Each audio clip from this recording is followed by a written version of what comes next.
بے شک ہم نے آپ کو بے شمار کثرت والی نعمتیں عطا فرمائی ہیں۔ یہاں پر کوثر سے مراد جامع کوثر بھی ہے، نعمتیں بھی ہیں۔ فصل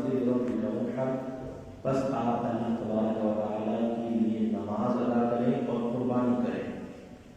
تو قربانی کا حکم اللہ نے قرآن کریم میں بھی فرمایا اور دیگر جگہوں پر بھی فرمایا، اور اس سے قبل میں کل آپ کے سامنے عرض کر چکا ہوں۔ آقا علیہ السلام کا ارشاد مبارک ہے، حضور نے فرمایا 10 ذی الحجہ کو اللہ کے نزدیک جو سب سے پسندیدہ عمل ہے، جو سب سے زیادہ محبوب عمل ہے، وہ تمہارا اللہ کے نام میں قربانی کرنا ہے۔ اگرچہ ہم اس کے دن، عید کے دن ہم اللہ تبارک و تعالیٰ کے فجر کی نماز بھی ادا کرتے ہیں، عید ہی کے دن عید الاضحیٰ کی نماز واجب بھی ادا کرتے ہیں، لیکن اس کے باوجود بھی فرضیت اپنی جگہ ہے، لیکن سب سے زیادہ اللہ کو اس دن کیا قبول ہے؟ قربانی قبول ہے، کیونکہ اللہ کی راہ میں قربانی کی جاتی ہے۔ اس کے تعلق سے چند باتیں ہیں، میں آپ کے سامنے عرض کر کے اپنی بات کو ختم کرتا ہوں۔ ہر مرد اور عورت عاقل بالغ پر جو صاحب نصاب کی حیثیت رکھتا ہو، یعنی 6 تولے سونا اور 42.5 تولے چاندی، آپ کے جنوبی ہند کے فتوے کے اعتبار سے جس کے پاس اتنا یا اس سے زائد مال ہو، اس کے اوپر قربانی واجب ہو جاتی ہے۔ اور کل میں نے آپ کے سامنے عرض کیا تھا کہ قربانی کے لیے پورا سال گزرنا ضروری نہیں ہے۔ اگر کسی انسان کے پاس 10 ذی الحجہ کو پیسے آئے تو قربانی واجب ہوگی، 10 کو نہیں 11 کو آئے، 12 کو آئے، 12 کو غروب آفتاب سے قبل آنے کی امید تھی تو قربانی کا انتظام کر کے عصر کی نماز تک قربانی دے دے، یعنی 13 تاریخ تک جو ہے 3 دن تک کا جو موقع ہے ہمارے پاس، 3 دن تک ہمیں تسبیحات پڑھنی ہے۔ 9 آج فجر سے شروع ہو جائے گی تسبیحات، 9 10 11 12 13 کے دن عصر کی آخری ہوگی، اور قربانی ہماری ہے 10 11 12۔ تو یہ مسئلہ ہے۔ الغرض یہ کہ ہر آدمی کے لیے قربانی ہے، قربانی دینا واجب ہے، اور اگر وہ جان بوجھ کے قربانی نہ دے تو وہ گناہگار ہوگا، واجب قتل کرنا بھی گناہ ہے۔ الغرض یہ کہ قربانی کی کوشش کریں۔ آپ کے سامنے کبھی میں نے یہ بات عرض کری تھی کہ آقا علیہ السلام کے پاس ظاہری طور پر اسباب موجود نہیں ہوتے تھے، 2 مہینے فاطمے میں گزرتے تھے، لیکن اس کے باوجود بھی حضور 2 قربانیاں دیا کرتے تھے، ایک اپنی جانب سے اور ایک اپنی امت کی جانب سے صلی اللہ تعالیٰ علیہ وسلم۔ تو حضور کی اتنی بڑی یہ بھی ایک قربانی ہے کہ امت کے لیے قربانی دیتے تھے۔ اسی نہج پہ بہت سے لوگ ایسا آج بھی کرتے ہیں کہ ایک قربانی آقا علیہ السلام کے لیے دیتے ہیں اور ایک قربانی اپنے لیے دیتے ہیں، لیکن یہ بالکل درست نہیں ہے کہ کسی انسان پر قربانی واجب ہو جائے اور وہ اپنی قربانی نہ دے کے آقا علیہ السلام کی قربانی دے یا اپنے والد کی دے یا والدہ کی دے۔ میں نے کئی لوگوں سے یہ دیکھا ہے اور مسئلہ پوچھتے ہوئے سنا ہے لوگوں کو کہ لوگ کہتے ہیں کہ یہ پہلی مرتبہ شاید حضور کی دینا ضروری ہے، یا دوسری مرتبہ ماں باپ کی دینا ضروری ہے، یا اگر ماں باپ ہو تو ماں باپ سے پہلے اپنی دے سکتے۔ ایسا کچھ بھی نہیں ہے۔ جس طرح جس کی نماز ہے اس پر فرض ہے، اسی طریقے سے قربانی جس کی واجب ہے اس کو دینا ضروری ہے۔ اگر مجھ پر قربانی پہلے واجب ہو گئی تو پہلے ضروری مجھ پر میری قربانی دینا ہے۔ ہاں اگر اللہ نے مجھے دولت سے فراز کیا ہے، دولت بہت ساری نمازیں اللہ تبارک و تعالیٰ نے، تو اس کے بعد میں یہ چاہوں تو اپنے والد کے لیے دے سکتا ہوں، والدہ کے لیے دے سکتا ہوں، اپنے کوئی عزیز کے لیے دے سکتا ہوں، آقا علیہ السلام کے لیے بھی اس نیت سے دے سکتا ہوں، اور پھر کسی اور مقصد سے دے سکتا ہوں۔ اور اللہ تبارک و تعالیٰ کسی کو نوازے اور کوئی آدمی بڑا جانور لے کے 7 حصے اپنی طرف سے قربان کرے، اگر جو صرف ایک واجب ہوتا تو یہ بھی بہت اچھی بات ہے۔ لیکن اس کے تعلق سے ایک چھوٹی سی بات آپ کے سامنے عرض کرتا ہوں۔ قربانی کا شوق پیدا کریں، اور خصوصاً شہروں کے لیے رواج ہے ہمارے کہ ہم قربانی ایک کے حوالے کر کے پیچھے ہٹ جاتے ہیں، ایسا نہ کریں۔ اگر آپ اس کی استطاعت رکھتے ہیں، جانور کو جا کر دیکھ سکتے ہیں، آپ کے سامنے ذبح ہوتے ہوئے دیکھ سکتے ہیں، تو ضرور جائیے۔ اللہ تبارک و تعالیٰ کو آپ کی گوشت کی ضرورت نہیں ہے۔ یہ تصورات ہوتے ہیں ہمارے پاس کہ شاید بس قربانی اللہ نے واجب کر دی ہے کہ صاحب فلاں جگہ 5,000 روپے دے دیے اور وہ وہیں سے کٹ گیا، وہیں سے وہ صاف ہو گیا اور وہیں بٹ بھی گیا۔ اب حضرت کو کسی کو اتنی توفیق نہیں ہوئی کہ وہ جا کر دیکھیں، نہیں، اللہ تبارک و تعالیٰ ایسے مت ناراض ہو جائے گا وجہ لازم ہے۔ یاد رکھیے قربانی کا مقصد کیا ہے؟ آپ کی اٹینشن مکمل طور پہ اللہ کو دینا ہے۔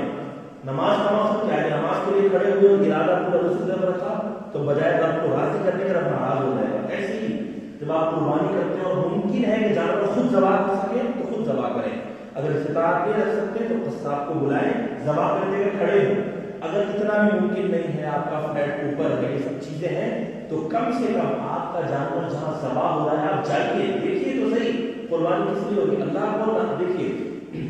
قربانی کا نہ خون اللہ کو پہنچتا ہے، نہ گوشت اللہ کو پہنچتا ہے، نہ وہ جانور اللہ کو پہنچتا ہے، پہنچتا کیا ہے، آپ کی نیت پہنچتی ہے اللہ تک۔ تو نیت تب ہوتی ہے، اب ایک چھوٹی سی بات عرض کر کے آپ کی اپنی بات کو ختم کرتا ہوں۔ آپ خود سوچیے، میں نے اگر آپ کو کوئی بات کہی اور اگر آپ اس بات کو خود سے کر رہے ہیں، اس کا مطلب آپ میری عزت کرتے ہیں،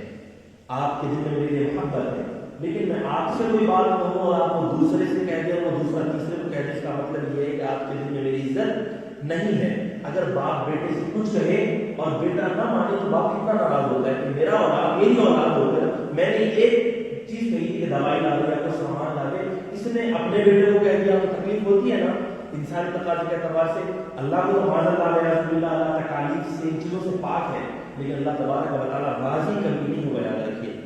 قربانی کا مقصد کیا ہے، عاجزی کے ساتھ پیش ہونا اللہ کی بارگاہ میں، آپ کا اس جگہ پر پیش ہونا ضروری ہے۔ پہلے تو آپ کو معلوم ہے یہ رواج ہوتا تھا کہ جانور کو 1 سال پہلے لا لیتے تھے، پھر ذرا دور آگے بڑھا تو لوگ 1 مہینہ پہلے لایا کرتے تھے، اب کچھ دن قبل لوگ 10 دن 12 دن پہلے 3 دن قبل لاتے، اب یہ بھی ہو گیا کہ لوگ 1 دن پہلے لاتے ہیں۔ اب کچھ حال یہ ہوئے کہ قربانی کا جانور جو بیچارہ بندہ قربانی دے رہا ہے اسے پتہ ہی نہیں کہ جانور کون سا ہے، 2 سال کا دیا ہے اس نے، 1 سال کا دے دیا ہے اس نے، مینڈا ذبح کر دیا ہے آپ کے نام پہ، کیا ذبح کیا ہے پتہ نہیں ہے۔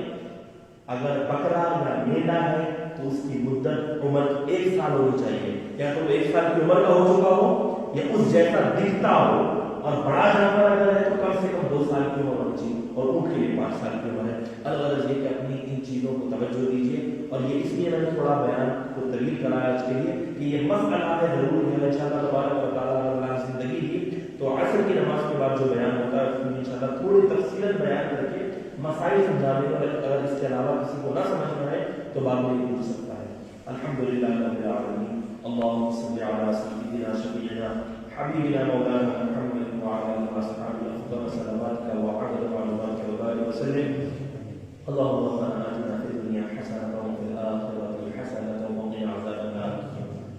یا الہ العالمین مولا کریم رحمان الرحیم قائد اللہ قائم خدا ناسی عطا خطا کا محتاج مقبول تیرے بندے مولا تیری بارگاہ میں تیری توفیق سے حاضر ہوئے ہیں، مولا ہماری نماز کی بارگاہ میں قبول توجہ عطا فرما۔ مولا بہت مبارک و مقدس دن ہے، یوم عرفہ کا دن ہے، مولا مقدس گھڑیاں شروع ہو چکی ہیں، مولا ایام تشریق شروع ہو چکا ہے، اے مولا کریم ان دنوں کی برکتوں سے مولا ہماری ایمان کے درجات کے اندر اضافہ عطا فرما، ہماری پریشانیوں کو دور عطا فرما، ہماری مصیبتوں کو دور عطا فرما، ہمارے بیماروں کو شفا عطا فرما، ہمارے پریشان حالوں کی پریشانیوں کو دور عطا فرما، ہمارے ایمان کے درجات کے اندر اضافہ عطا فرما، ہمارے دلوں کی گندگیوں کو خطورت و نفرت و حسد جلد بغض ریاکاری بدکاری کو دفاع عطا فرما، ایک دوسرے سے محبت کی توفیق عطا فرما، تیری راہ میں مولا خلوص کے ساتھ تجھے راضی کرنے والے قربانی کرنے کی توفیق عطا فرما، مولا ہماری قربانی کو قبول عطا فرما، مولا کریم ہمیں اپنے نفس کی بھی قربانی دینے کی توفیق عطا فرما، تیری راہ میں مولا کریم اپنی نفس کو قربان کرنے کی توفیق عطا فرما، مولا ہمارے دلوں کا حال کو بہتر جانتا ہے، ہم تمام کی جائز تمناؤں کو پورا عطا فرما، جس ملک میں ہم رہتے ہیں اس میں امن و امان پیار محبت شہری کو قائم عطا فرما، مولا کریم عالم میں جہاں جہاں مسلمان موجود ہیں ان کے ایمان کی جان کی مال کی عزت و آبرو دیانت اور عقیدے کی جگہ عالمی حفاظت عطا فرما، مولا اس ملک کو مولا کریم عادل انصاف کرنے والے مولا قابل حکمران عطا فرما، ظالم جابر اور جاہل حکمرانوں سے ہماری حفاظت عطا فرما، اے رحمان الرحیم آقا اس ملک کو مولا جس خطے میں جس جگہ جس شہر میں ہم رہتے ہیں اس کو تیز اور طوفانی ہواؤں سے طوفانی بارشوں سے حفاظت عطا فرما، رحمتوں والی بارشیں نصیب عطا فرما، رحمتوں والے موسم نصیب عطا فرما، مولا کریم رحمان الرحیم آقا ہم نے جو مانگا ہے مولا وہ عطا فرما، جو مانگنے سے رہ گئے تیرے علم میں ہمارے لیے جو بہتر ہے مولا وہ عطا فرما، تیرے ہر فیصلے پر ہمیشہ صبر اور شکر ادا کرنے کی توفیق عطا فرما، میری تمام دعاؤں حضور اکرم صلی اللہ تعالی علیہ وسلم صدقے وسیلے کو خیر میں قبول عطا فرما، اللهم ربنا تقبل منا الفاتحہ۔